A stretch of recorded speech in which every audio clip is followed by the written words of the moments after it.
बालेश्वर जिला सेबलिया थाना अंतर्गत झाटियामाल छक निकटରେ ଦୋକାନୀ ଗରମ ଚାହା ଫିଙ୍ଗିବାରୁ ଯୁବକ କ୍ଷତାକ୍ତ। सूचना अनुसार सेबलिया थाना अंतर्गत जामुझाड़ी अंचल तपन दास स्त्री बासंती दास सिबुलिया थाना रे अभियोग अनुଯାयी पुओ सुदामा 22 वर्षीय मूलकाम सारी झाटियामाल छक निकटରେ महेश्वर दास दुकान गुटुका मागिथिले। ପରେ ତାର मूल्यକୁ केन्द्र କରି ଉଭୟଙ୍କ ମଧ୍ୟରେ ଯୁକ୍ତତର୍କ ହୋଇଥିଲା। ଏଥିରେ ଉତ୍ତ୍ୟକ୍ତ ହୋଇ ଦୋକାନୀ ମହେଶ୍ୱରଙ୍କ ସ୍ତ୍ରୀ ସୁଦାମ ଉପରକୁ ଗରମ ଚା ଫୋପାଡ଼ିଥିଲା ଏବଂ ସଂଘବଦ୍ଧ ଭାବରେ ତାକୁ ମରଣାତ୍ମକ ଆକ୍ରମଣ କରିଥିଲେ। ସେଠାରେ ସ୍ଥାନୀୟ ଲୋକଙ୍କ ସହାୟତାରେ ସେଭଳିଆ ସ୍ୱାସ୍ଥ୍ୟ କେନ୍ଦ୍ରରୁ ଚିକିତ୍ସା ନିମନ୍ତେ ପଠାଯାଇଥିଲା। ସୁଦାମର ବାମ ହାତ ଓ କାଖତଳ ଗରମ ଚା ପଡ଼ି ଫୋଟକା ହୋଇଯାଇଥିବାର ଜଣାପଡ଼ିଛି।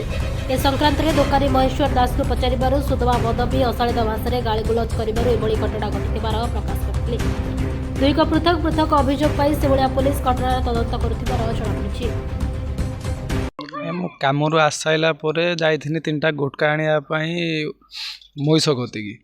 ଆଉ ତାପରେ ସେ ଯାଇ ସାରିଲା ପରେ ସେମାନେ ମୋତେ କହିଲେ 3ଟା ଗୁଟକା ଆଣିଛି, ଗୋଟେ ଚିରିକି ପାଟରେ ପକାଇ ଦେଇଛି। ଦାମ ପଚାରିଲା ବେଳକୁ କହିଲେ 50 ଟଙ୍କା। ମୁଁ କହିଲି ନା 50 ଟଙ୍କା ନୁହେଁ, 30 ଟଙ୍କା ଦାମ, ତୁମେ କ'ଣ ପାଇଁ 50 ଟଙ୍କା କହୁଛ?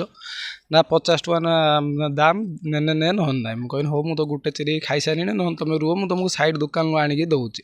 ଏଟାରେ କହିଲେ ତୋ ଇଚ୍ଛା ନା, ତୋତେ ଯେତିକି କୁହାହେଲା ସେତିକି ଦେ। ମୁଁ କହିଲି ନା, ମୁଁ ଏତେ ପଇସା ଦେଇପାରିବିନି। ତ ସେଇଟାରେ ଯୁକ୍ତି ତର୍କ ଲାଗୁ ଲାଗୁ ସସ୍ପେନ୍ସର ଗୋଟେ ଚା ସସ୍ପେନ୍ସର ପୁରାପୁରି ବସେଇଥିଲେ, ପୁରା ଫୁଟୁଥିଲା ଚା, ଏମିତି କରିକି ମୋ ମୁହଁକୁ ଛାଟୁଥିଲେ। ତ ମୁଁ ସାଇଡ଼ ହେଇଗନି, ପୁରାପୁରି ହାତଟା ଦେଖେଇନି, ହାତ ପୁରା ଜଳିକି ଅବସ୍ଥା ନାହିଁ। ମୋର ଛୋଟ ଛୋଟ ଛୁଆ, ମୁଁ କାମକୁ ଗଲେ ସେମାନେ ଖାଉଥିଲେ। ଗୁଡ଼ାଏ ପଇସା ମେଡ଼ିସିନ ବାବଦକୁ ଖର୍ଚ୍ଚ ବି ହେବ। ଅଧା ବି ମେଡ଼ିସିନ ଆଣିଛି, ଆଉ ଅଧା ଆଣିପାରି ନାହିଁ। ଏ ବାବଦକୁ ଯାଇ ଥାନାର FIR କରିଥିଲି। ବର୍ତ୍ତମାନ ମୋତେ ନ୍ୟାୟ ଦରକାର। ଆଉ ଜାମଝାଡ଼ି ପୁଅ ଯାଇଥିଲା କାମକୁ ସାରେ, ଆଉ ଆସିକି ସେ ମହିଶ୍ୱର ଦାସ ଦୋକାନରୁ 2ଟା ଗୁଟୁକା ମାଗିଲା। ଗୁଟୁକା ଦାମ 10 ଟଙ୍କା, ସେ 3ଟା ଗୁଟୁକାକୁ 50 ଟଙ୍କା କହିଲା।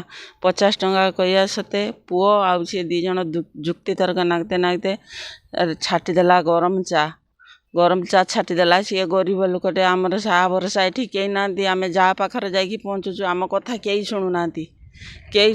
ଯାହା ପାଖରେ ପଇସା ଅଛି ତା ପାଖରେ ନ୍ୟାୟ ଅଛି। ଆମ ପାଖରେ ପଇସା ନାହିଁ ବୋଲି ଆମେ ହେଉଛି, ଆମ ପାଖରେ ନ୍ୟାୟ ନାହିଁ। ମୋ ଛୁଆଟି ରାତି ପାଇନେ ଖଟିକି ଆଣିକି ତାଙ୍କ ଛୁଆ ମୋର ଦାନା ଦିଏ। 2ଟା ବେମାରିଆ ଛୁଆ ତା ଘରେ, ମୁଁ ଔଷଧ ମେଡ଼ିସିନ ଦେଇତେ ତାକୁ ପଇସା ପାଉନି। ଏଇ ସାରା ଆମେ ଥାନାର ଦ୍ୱାରସ୍ଥ ହେଇକି ଆପଣଙ୍କୁ ନ୍ୟାୟ ମାଗୁଛୁ। ଆଉ सिबुलियारू श्रीकांत विश्वाल रिपोर्ट आदेश लाइव।